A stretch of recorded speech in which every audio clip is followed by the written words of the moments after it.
What we explored previously were the differences in the various colonial regions in what will become known as the United States. And so you have hopefully created and linked your advertisement from your various region. And what you're going to do is, if you haven't already done so, be able to take a look at the links from the other groups as well, so that if you've got New England, for instance, you can examine the middle colonies and the South. So go ahead and check the links and go and create this graphic organizer and spend about 10 or 15 minutes exploring what the other groups have produced. But what this is going to bring about is an understanding that the colonies, the British colonies in the Americas, were much larger, much different than one another.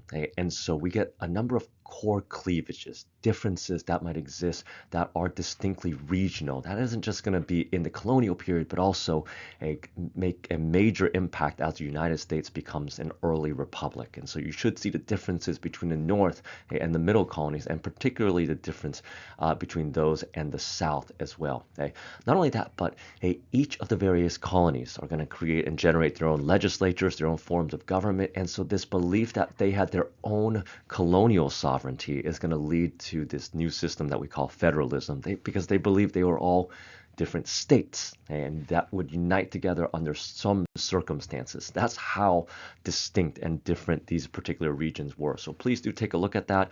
But that all sets the context for the differences between the colonies as we get to the eve of independence. Not only that, but there were new ideas that were being generated from the colonies as well. And you can see this in two individuals, Jonathan Edwards and Ben Franklin, who I call unlikely contemporaries in the fight for America's soul.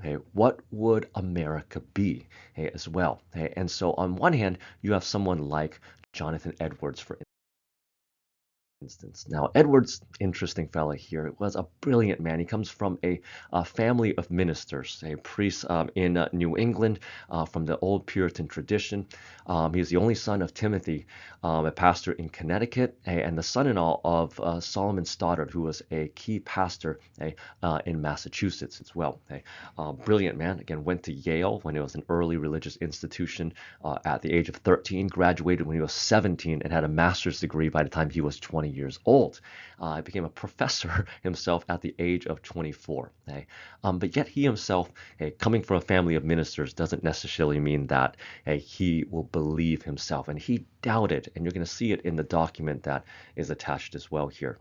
But he was a highly observant man and of the natural world, and was influenced by scientists and philosophers, people like Newton, John Locke, and others would become his influences. And he wrote a number of sermons that would have major impact on American society as well here. So again, a brilliant student, and he himself went through a conversion experience at the age of 18 where he a lot of ways combined his logic and reasoning with these philosophers and became a key defender of Puritan theology, and particularly what we call Calvinism, the belief that all men were completely depraved, that God will elect those who would be saved, and only a limited number. But yet his grace, what God gives, is irresistible. Once he has called you into his service, once you're saved, you will be saved, and it's not really of your own thought. And not only that, but you would have to be able to persevere because you would have to act according to it as well here. So he was a key defender of Puritan Reformed theology against what we call Arminianism. And in his preaching particularly, sermons like Justification by Faith Alone, Sinners in the Hands of an Angry God, all this is going to help to lead to what is known as the First Great Awakening. But even then, as the Great Awakening shifted and it changed over time, he was really critical of the excesses where it became much more of an emotional experience as opposed to something of changed lives here. And eventually he himself would be controversial. He would become a missionary to Native American tribes, but was dismissed over what is known as the halfway covenant, where you could become a partial member if you had family connections from previous Puritan generations. And eventually, before his death, became the president of Princeton University as well, before he succumbed to smallpox. But again, you're going to see in a document, he's going to have a unique vision of what the United States is going to be. Okay? On the other hand, you got someone like Ben Franklin. Franklin himself was apprenticed as a printer to his brother and learned that particular trade. Again, he was son of a craftsman, 10 of 17 children. So you can imagine he could have just simply fallen through the cracks here. And in a lot of ways, Ben Franklin, and we'll get to later on, becomes sort of the original rags to riches story here. He actually ended up moving to England and there worked in printing, learned the craft of printing and writing and so forth. He fell in love, unfortunately, with a married woman and ended up fathering an illegitimate child. And from that, he ended up moving back in the end to Philadelphia, went into business of printing money. Again, it's not a case where you've got a federal treasury that's doing this here, and things like banknotes and things like that, where people can actually make exchanges for. And he prospered in that, and particularly in creating his own work, which is Poor Richard's Almanac. And in doing so, he got really rich. He therefore had a lot of time, and so in doing so, he expressed his unique beliefs in a faith called deism, which is, in a sense, God created the world and kind of left the world spinning, and now, as reasonable, rational people, we got to figure out the world as is.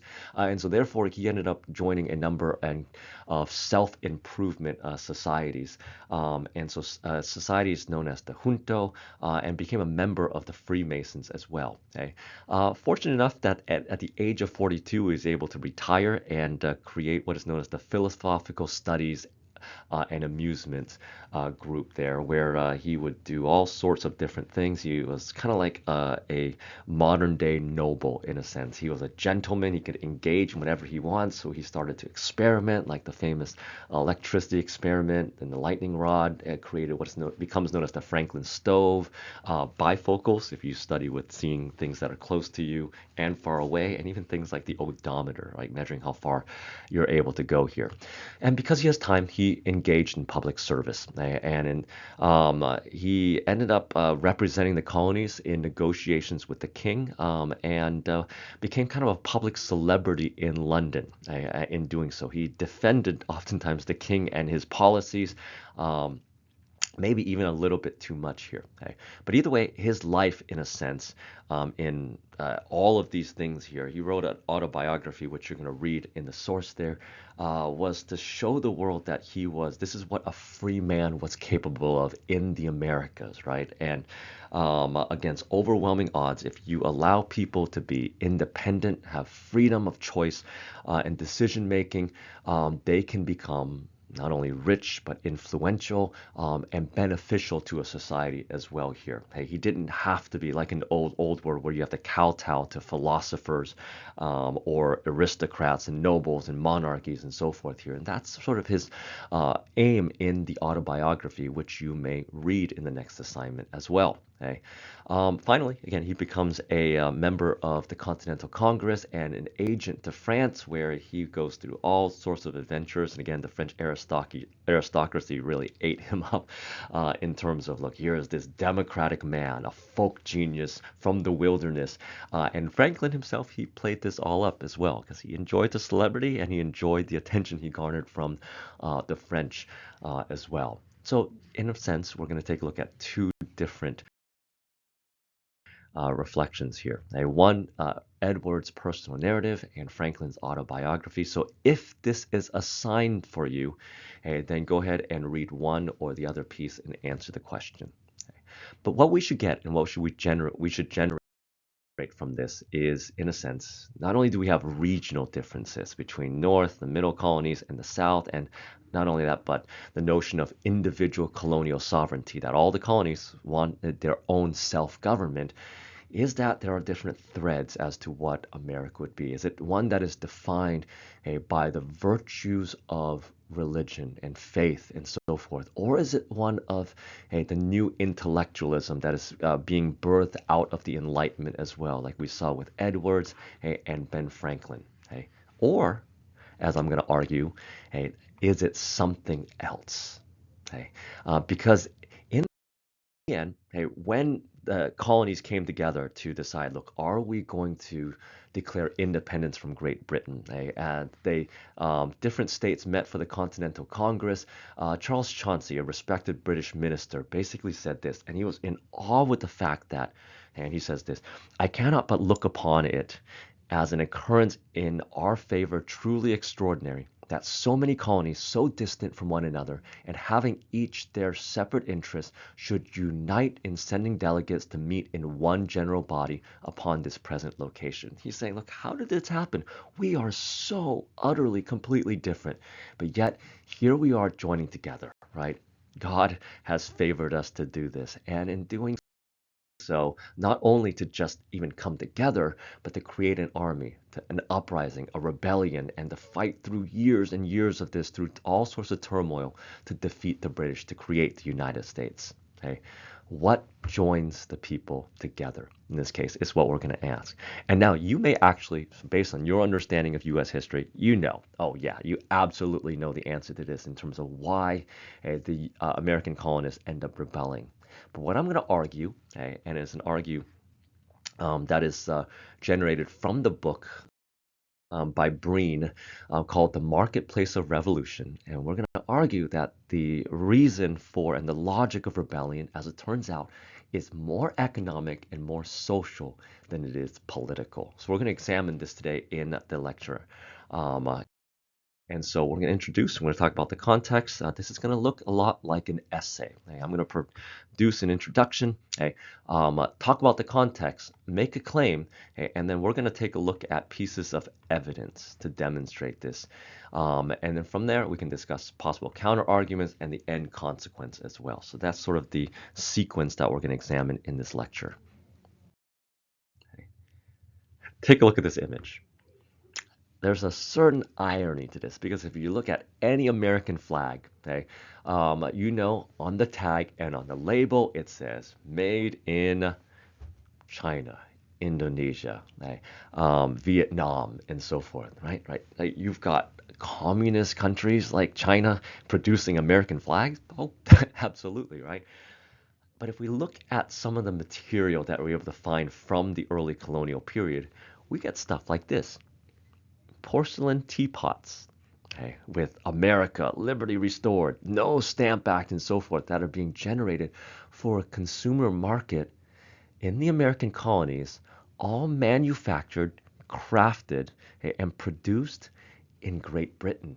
In this case, that they're going to say, look, we're going to actively in Britain produce these items for these Americans who are basically saying we don't like British policy, we don't like what's going on, and we may, in the end, rebel.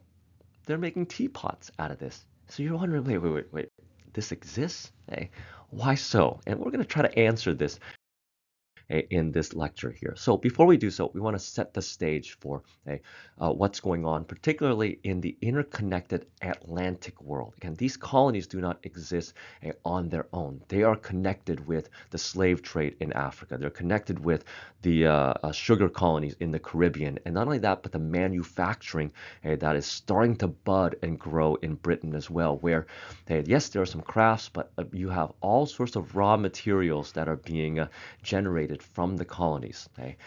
And this is just simply part of the greater system of global trade and expansion, not just in the Atlantic world, but all across the globe as well. As you start to get Britain and France and other colonies interacting all across the globe, colonies in India, in China, and so forth. And so all this is going to help to generate what becomes known as the Industrious Revolution in Great Britain, right? The notion of separation and division of labor, to be able to have craftsmen in rural countrysides produce piecemeal products that will be assembled on a step-by-step process in what many historians call the Industrious Revolution. That's going to lead to eventually the Industrial Revolution as well. And not only that, but the birth of capitalist institutions that are financing and generating the capital for these big major projects here, creating piecework for the new markets. And not only that, but there are new staples such as sugar and tea, and thus teacups and teapots that you saw in the last slide here, whereby the consumers of this time period isn't just simply the wealthy, the elite. No, it's just about everyone from the richest to the poorest, whereby this new, and we're going to argue, a consumer society is going to exist where everyone buys things beyond just simply the mere goods. So even the poorest, the poor are going to say, I have so little possible income, but yet I feel as if I need to, just to feel a little wealthier, purchase a teacup. And when my friends come over, I can serve tea to them. Again, this international good, and use these really nice teacups. That may be my prized possession, but everyone participates in this. At the same time, as these new capitalist ideas are budding here, states do want to include themselves in the process and to be able to preserve as much wealth as possible in this new global competition for to fight the wars they need to fight, to grow in strength and power, that they will try to command some of these economies as well here. So therefore, you have things like, say, for example, the Navigation Acts. This case here, an early attempt in the 17th century by Great Britain to try to control trade from their colonies where they may have to bring goods to and back to England or Ireland so that they can be taxed as well here. So that would be one example of what we see here. Now, so what we're going to argue with this context is that the joining social force, between the colonists, between all the various regions, is that the colonists had a shared experience as consumers, right? That's going to be the argument here, that they are consumers, consuming in the same items, the same goods from the Atlantic trade system, and it creates a cultural bond for them. And this cultural bond, in the end, develops in the end into a new form of protest, and it paves in the end a way to revolution. That their private acts are seen as political acts. That consumer choice for them is a means to communicate personal loyalties beyond just simply their own colony, and that what they purchase or not purchase will become the foundation of trust that they have in the system itself here. A pledge of allegiance of sorts in how they buy and sell. In other words, their economic liberties and their economic freedom is what they're pursuing. And when that is taken away from them, they'll act using those particular liberties here. So how do we know this? What evidence do we have to find this? We actually are able to find it in the trash. From the trash of aristocrats to the smallest shacks in the interior of the Carolinas, everybody has trash. And in a lot of ways, the garbage pits themselves, as Breen says, were remarkably democratic. Every colonial family had one, rich or poor, rural and urban, white or black. Everybody had trash that eventually we were able to find. So what were we able to find? Well, we saw a lot of paper. And not just paper. You would imagine, like today, we've got all sorts of different types of paper, right? Line paper with the protectors on the side here, printer paper that is like brighter or whiter than others, some are thicker than others. Well, they had that in the past as well. They had things like demi paper, post paper, writing paper, vellum paper, and even something called fool's cap. I have no idea what that is as well. So by the 1760s, you had consumer choice as to what sort of papers, not just papers, but there are gloves. They had 35 different choice gloves, purple gloves, flowered gloves, orange gloves, white gloves, rough gloves, chamois, buff gloves, or even something called, I hope it's not real, but it's men dogskin gloves. You decide what that might actually be here. You could purchase 45 different types of dishes, fine china, and so forth here. So in a lot of ways, there is consumer choice that exists in the American colonies here. You get to buy what you would like at different price points, and different values as well. So much so that British exports to the American colonies, which started off at the turn of the 18th century as from 5.7%, it reached about a quarter of the exports from Great Britain were to the colonies in the Americas as well. Okay? 50% of ironware, earthenware, silk goods, printed fabric were sent to the Americas. And these particularly are, if you look at this, consumer goods, right? For people in their households, for their daily usage as well. And we see it from the colonist end as well, where 10% of what they were able to generate was spent on what they call the baubles of Britain, right? These extra goods, right? You don't need it, but you want it, right? This consumer demand. And Britain itself is going to try to meet those demands as much as possible. And we see that from the data in these towns. Boston, Massachusetts, only 16,000 people had 500 different stores. It's quite a bit. Okay? And just in the outskirts here in Charlestown, small town farming community in the outskirts, 99 different stores as well. Okay? We see it not just in New England, but even in the South as well. Okay? Whereby nobles of noble or not nobles, the big tobacco planters who wanted to imitate the nobles, okay, wanted to dress like the nobles and so forth, ended up basically going to Scottish consignment firms. So in other words, they're basically saying, hey, we've got tobacco that eventually will be farmed and grown, and they're going to go ahead and send this to these Scottish consignment firms, basically to get credit so that they can purchase the latest and greatest to show, look, we are English nobility, or we want to pretend to be, and we are going to go into short-term debt in order to purchase those particular goods. But it's not just simply the elite. Okay, in the rural countryside in the Carolinas, what becomes known as the Scotch stores here, the Scotch Irish, you see a chance to be able to sell goods to the towns in the far off, deep into the countryside here, that would sell goods, particularly for poor farmers, as well. So we see evidence of all of these attempts to be able to create profits and knowing that there's a massive trade in sales. Okay? And so if you've ever heard of the term the bonfire of the vanities, it comes as a response during the First Great Awakening by a preacher by the name of James Davenport and other religious enthusiasts who basically in Connecticut said, look, hey, Davenport was preaching in a frenzy, right? Saying like, look, your materialism is keeping you from God. And so in a frenzy, they created a fire. And so they basically said, look, throw all your prized possessions, okay, into this fire. So all sorts of stuff was thrown in, like silk dresses, petticoats, fans, shoes, necklaces, wigs, rings, and all that kind of stuff. And say like, look, you need to turn to God and away from these particular things. Okay? They tried it the next night, where at some point Davenport even pulled off his pants and threw it into the fire as well. And this became known as the famed bonfire of what is vain, right, of the vanities as well here. So again, it's so prevalent that again, preachers are saying like this itself is a problem. Okay? And all of this, in a sense, is made possible by a salutary neglect. Right? The colonists are used to being able to purchase these goods here, okay, at a relatively affordable price, okay, that there were limited taxes or regulation of taxes, and so they could purchase these at really great costs here. Okay?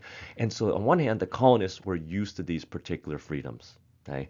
And as a result of this, Edmund Burke in Parliament said this, American trade swelled out on every side. It filled all its proper channels to the brim. It overflowed with a rich redundance, breaking its banks on the right and on the left. And what it actually creates, as it turns out, is closer economic, and not just economic, but social ties to Great Britain. So, okay, all right, this is great. You know, this freedom of economic activity is joining the British colonies closer to home and mother country in England as well. Okay? And especially as they became and entered into the process of the piecework of the Industrious Revolution as well. They start to generate piecework, produce more income, and for them, what they wanted to do was they wanted to copy their social betters. And so those poor people who are working on this stuff now have some kind of expendable cash.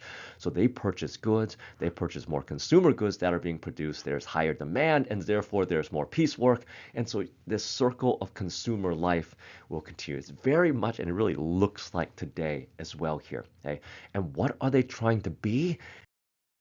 in buying all these goods was it turns out they wanted to be more English, right? So in the pursuit of being more English, they wanted what many call the Anglicization of taste. Okay, colonists wanted to mimic the elite classes in their mother country. They wanted to feel more British, so they bought goods. They bought these teacups. This is what the aristocrats in Great Britain, in the elites in London are wearing, so I have to wear this. This is the newest wig. I have to purchase this, and so forth here. Okay, so in a lot of ways, the discourse of markets, of economic freedom, starts to merge with that of these are our economic rights. These are our liberties, okay, that we need to protect. Okay, our ability to be able to choose these particular items for ourselves, okay, are our personal independent rights. In a sense, these are our natural rights, as Locke will call it later as well.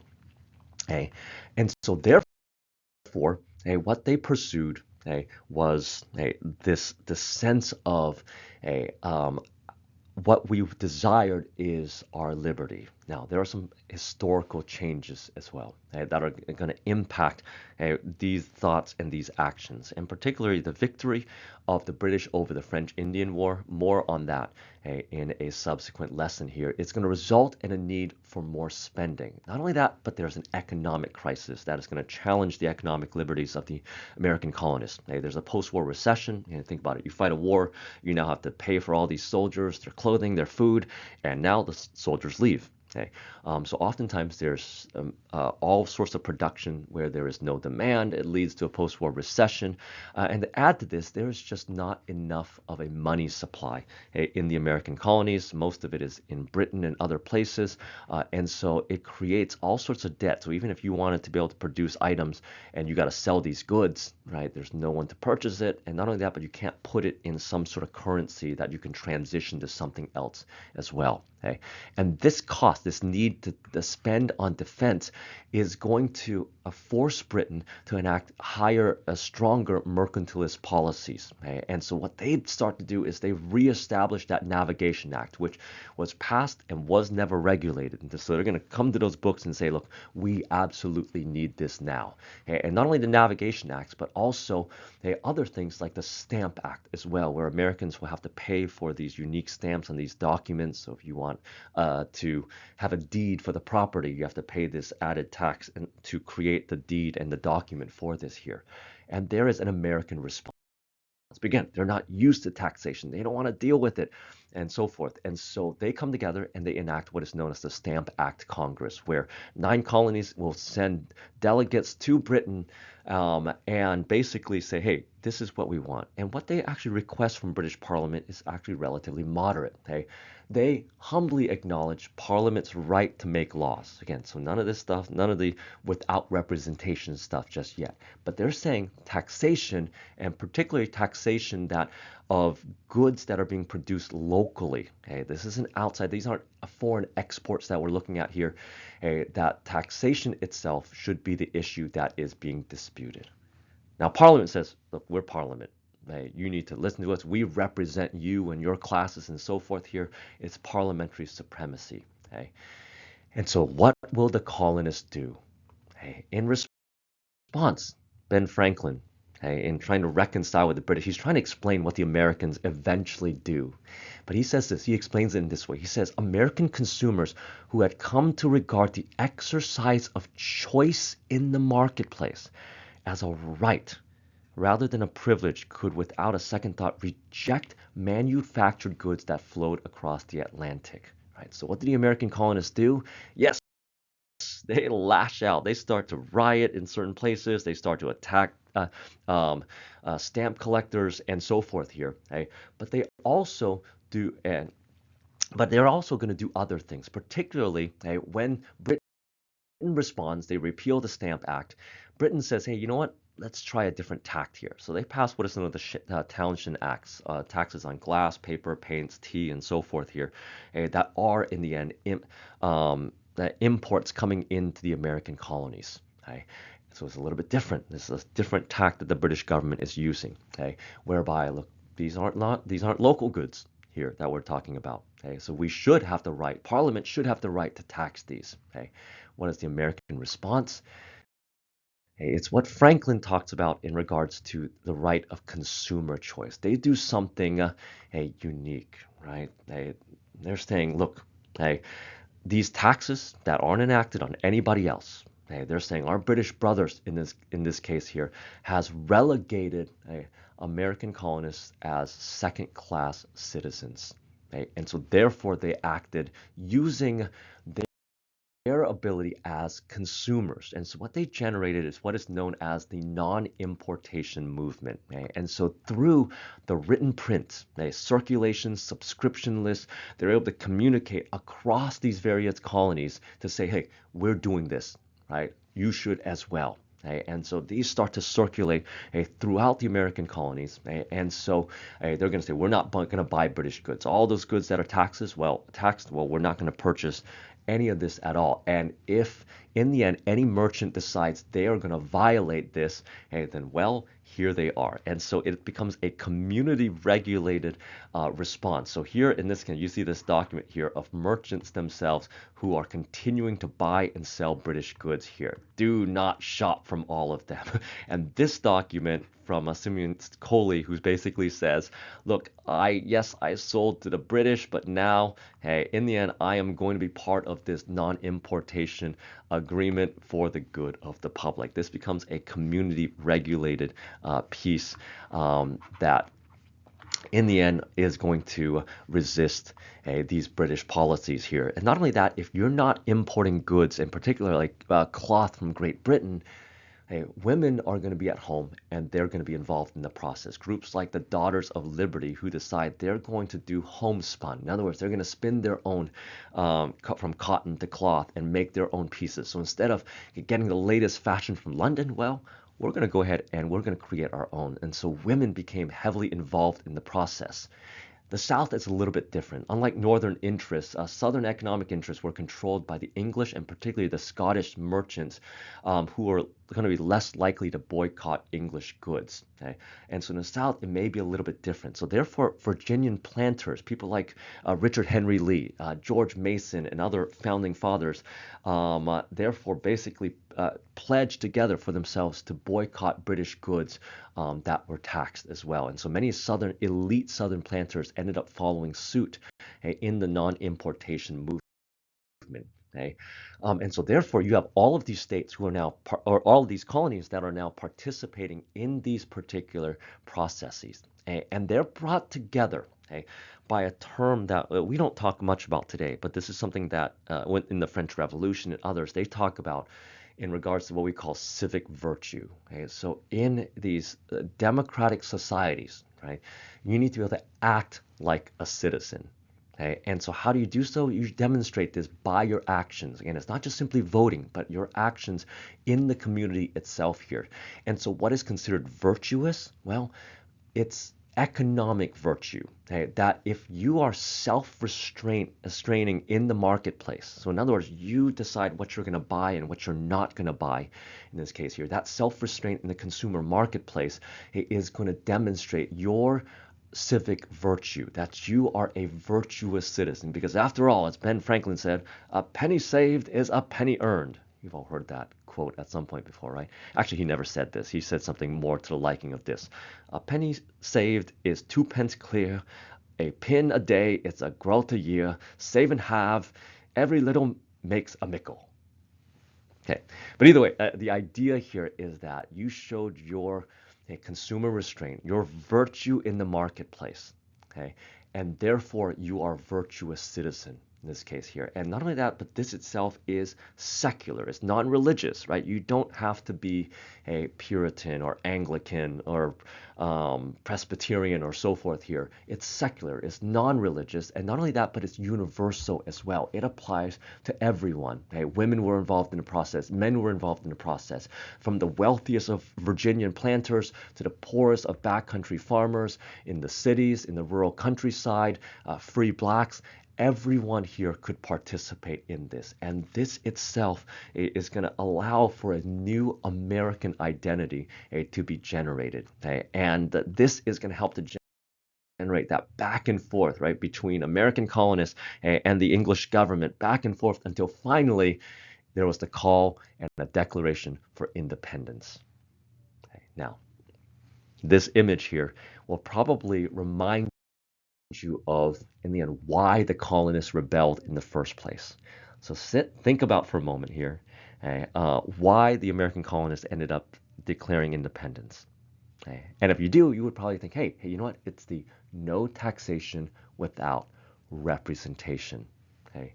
The representation part of it as well, that this is about political liberties as opposed to just simply economic liberties or the notion of the social connection between the colonies based on the fact that they're consumers. But again, different historical arguments can exist beyond just simply the representation part of what, again, we understand of the American Revolution, that the marketplace of revolution could generate this revolt that will create the United States. Okay? And so all of this is going to lead in the end to revolution and more drastic acts by Britain to try to deal with these now growingly connected colonies in their pursuit of independence from Great Britain.